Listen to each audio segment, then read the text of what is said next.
Well guys, I've been home from Florida for about a week now, and let's just say I really missed the weather. This is what I woke up to today, and honestly that trip was amazing. I'm glad you guys enjoyed the video. I had a ton of fun going down there, and I really want to do it again soon. It was great meeting up with all kinds of people. Just a fantastic trip. I'm so glad I went. I was worried it wouldn't work out, but in the end I think it turned out to be a great trip and a great video. So before I left for the trip, I actually filmed a video with an original engine Porsche 997.1 Carrera S to do a little comparison between an original engine Porsche and my K-swapped Porsche. So today I'm working on that, and I thought it would be I thought this would make a better intro than the intro I shot when I did that video. But either way, hope you guys enjoy the video. Let's cut to that and let me know what you think. Welcome back guys, and thanks for checking out today's video. Today's video is something a little bit different. This is something I've wanted to do for a while, but we couldn't figure out the timing and get this car here. But it's finally here, and I'm happy to say that we're gonna do a bit of comparison today. This is a 2006 Porsche 911 Carrera S, and if you've been following my channel for a little while, you'll know that I also have a Porsche 911 Carrera S, but mine I swapped a Honda K24 and boosted it. This one here today is a very good example of basically a full bolt-on original Porsche 911 Carrera S. This car has a bunch of mods done to it, and the reason it's here today is we're just gonna try to do a bit of comparison between an original Porsche and mine. What we wanted to do is weigh this car, because I never got a chance to weigh my car when it was stock before I did the swap. So we're curious to see what this car weighs, and also, since I have a dyno, might as well put it on the dyno and see how much power this car makes with the original engine, the original 3.8 liter flat six. It has a bunch of stuff done to it. It has a GIAC performance software flash. It has an IPD plenum. It has a Works 1 carbon fiber intake airbox.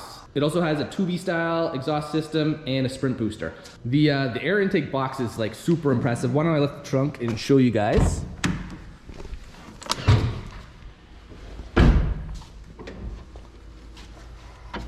So the mods that it has, like I said, are the carbon fiber air intake box, which is a super nice piece. This thing is extremely expensive. I think it's like $3,500 US. It also has the infamous IPD plenum, which is back here that the throttle body bolts to. That supposedly makes a bunch of power. So it'll be interesting to see how much power this makes. I did a rough tally of what these performance parts are worth. Parts alone, they are not cheap. This is basically $10,000 worth of upgrades on this car. So it'll be very interesting to see how much power this car puts down with those mods. Before we put on the dyno though, I want to see how much it weighs. I have a set of scales here, so I'm gonna jack it up, get the scales underneath it, and then we're gonna see how much this thing weighs. All right guys, so I have the car on the scales, we have the readings, and I'm gonna show it to you guys. This car weighs in at 3,280 pounds. And I actually did weigh my car, and when I weighed it, it weighed 3,120. So this car is 160 pounds heavier. The big difference though is, and it's not apples to apples, because this car has slightly less gas in it.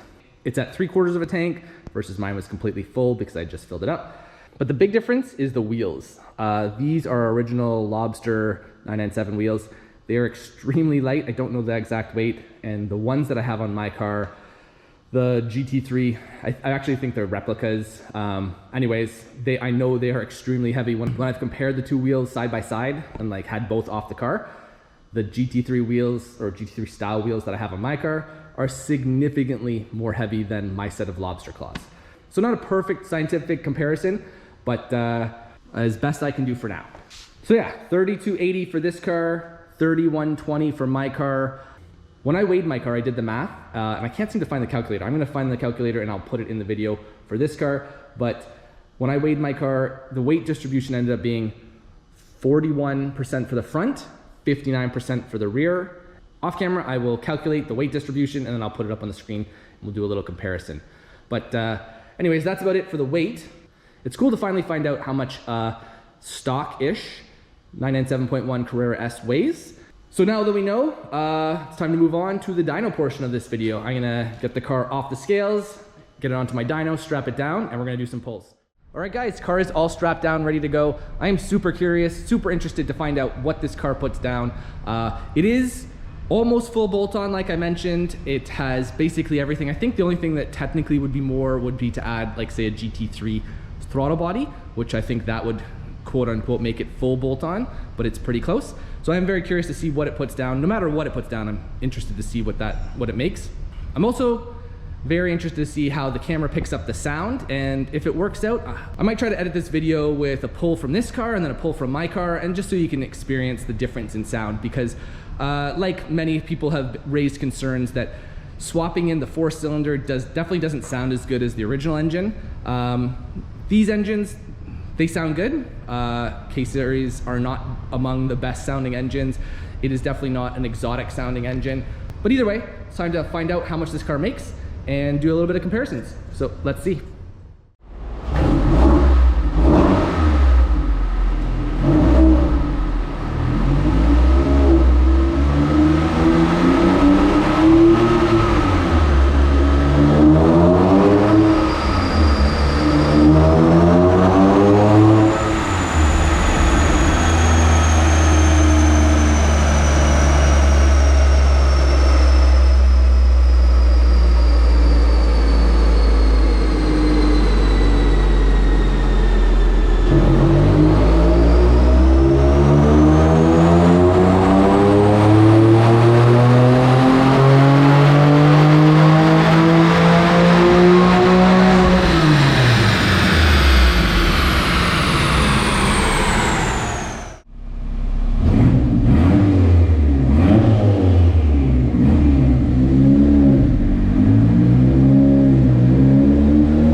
So I do have the two graphs up on the screen. In blue is the best graph from today with the 311 wheel horsepower, 276 foot-pounds torque. That is the original Porsche 3.8 liter Carrera S engine. And then in red, I have the dyno graph from my setup, the boosted K24 stock Honda engine, making 435 wheel horsepower, 335 foot-pounds torque at 10 pounds, maybe almost 11 pounds of boost. One other thing I should mention, is, and I get asked a lot, is these horsepower numbers. Are they wheel horsepower or whatnot? Factory rating, I believe, on these cars is 355 horsepower, but that is a crank horsepower number. The numbers we're seeing on the dyno graphs here, this is wheel horsepower. So there is a loss. Those of you that might be thinking, what's up? Why is it only showing 311 horsepower where the car is rated at 355? That is because the factory rating is at the crank. We are measuring the horsepower now at the wheels. There is a drivetrain loss. And depending on the drivetrain, the wheels and whatnot, you can experience somewhere between 15 and say 20 or 25% loss from the crankshaft to the wheels. So keep it in mind that this is 311 wheel horsepower. And then if you add 15%, that's a little over 355 crank horsepower. If you add 20%, I think that's closer to 375 horsepower at the crank. Just thought I'd add that as a reference. So, because I do get asked a lot, what are these horsepower numbers? Are they wheel horsepower? And yes, because this is a chassis dyno, you're measuring the horsepower at the wheels from the roller. It is a wheel horsepower number. So hopefully that helps. And okay, so looking at the graphs, yes, the 3.8 liter Porsche engine makes a bit more low-end torque, but by about, call it like 34-ish, the boosted Honda K-Series overtakes it and ends up making significantly more power. So I did not do this test to upset people or make people angry. This is the best way I know of showing the power difference and the viability of swapping in a Honda engine into your Porsche, because these cars are great.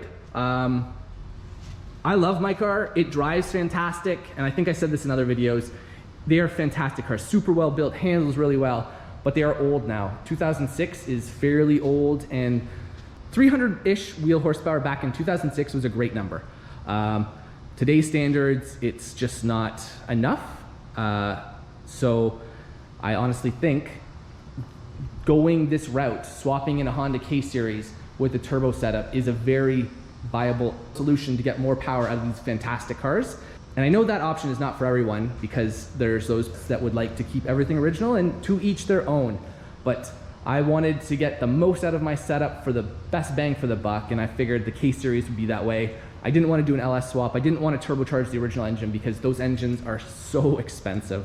Yeah, I don't know. I think this is a fantastic option, and I want actually more power out of my setup. Right now it's still at the 10-ish pounds of boost, and I think the 435 is actually a really good amount of power for this chassis, but obviously I want more. So soon I will be upping the boost to try to get closer to 5. Ideally, I would think I would want 550 total horsepower in my setup, and I think that would be amazing.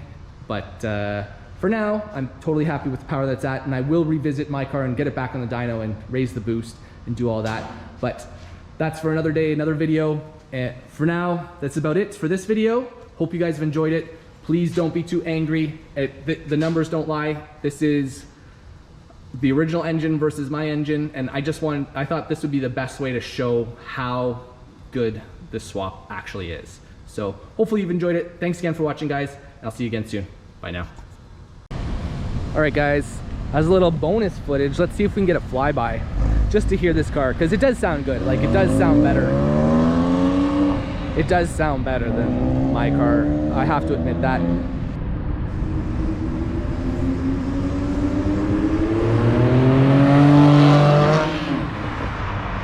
Sounds pretty good. Anyways, thanks again for watching, guys. See you again soon. Bye now.